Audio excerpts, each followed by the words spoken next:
तव्हांजे दर अगरि दुश्मन टपी अचे त पंहिंजे तॾे ते उनखे एतिराम ज़रूरु ॾींदा कयो। छो जो असांखे इस्लाम बि इहो थो सेखारे त दुश्मन अगरि दर टपी अचे त उनजी मदद बि कयो। तव्हां जूं दुश्मनियूं पंहिंजी जॻह ते, उहो हीणो थी तव्हां वटि टपी थो अचे ऐं तव्हां खां मदद घुरण थो अचे त फ़िलहालु तव्हां उनजी मदद कयो, उनजी इज़त कयो। ऐं ईअं न थिए जो दुश्मन तव्हांजे दर टपी अचे तव्हां पंहिंजी सभु कावड़ पंहिंजे तॾे ते ई उन मां कढो। करबला जो हिकिड़ो तमामु वॾो वाक़ियो आहे।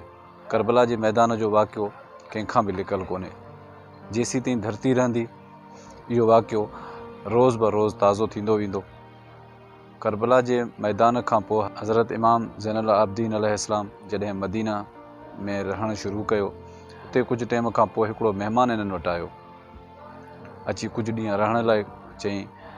ऐं हज़रत इमाम ज़ैनुल आबिदीन अलैहिस्सलाम जन उन्हनि जी ख़ूब ख़िदमत कई, तमामु उन्हनि जो एतिराम कयो। जॾहिं कुझु ॾींहंनि खां पोइ महिमान जॾहिं वञणु लॻो त महिमान अर्ज़ु कयो त क़िबला मां तव्हां खां कुझु पुछणु थो चाहियां।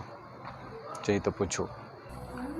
चई शायदि तव्हां मूंखे सुञातो कोन्हे, अगरि सुञाणो आहे त तव्हां मुंहिंजी एतिरी ख़िदमत न कयो आहे।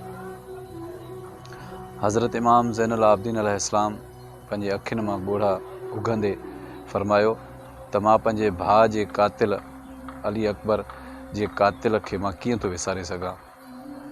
तव्हांजे हथनि जा लॻल खंजर, तव्हांजे हथनि जा लॻल पथर मूंखे यादि आहिनि। मां तोखे बिल्कुलु सुञातो ऐं तूं ई असां ते जेके ज़ुल्म कया मां तोखे सुञातो। तूं करबला में सभ खां अॻु भरो हैं असांखे क़तलु करण में, असां ते ज़ुल्म करण में।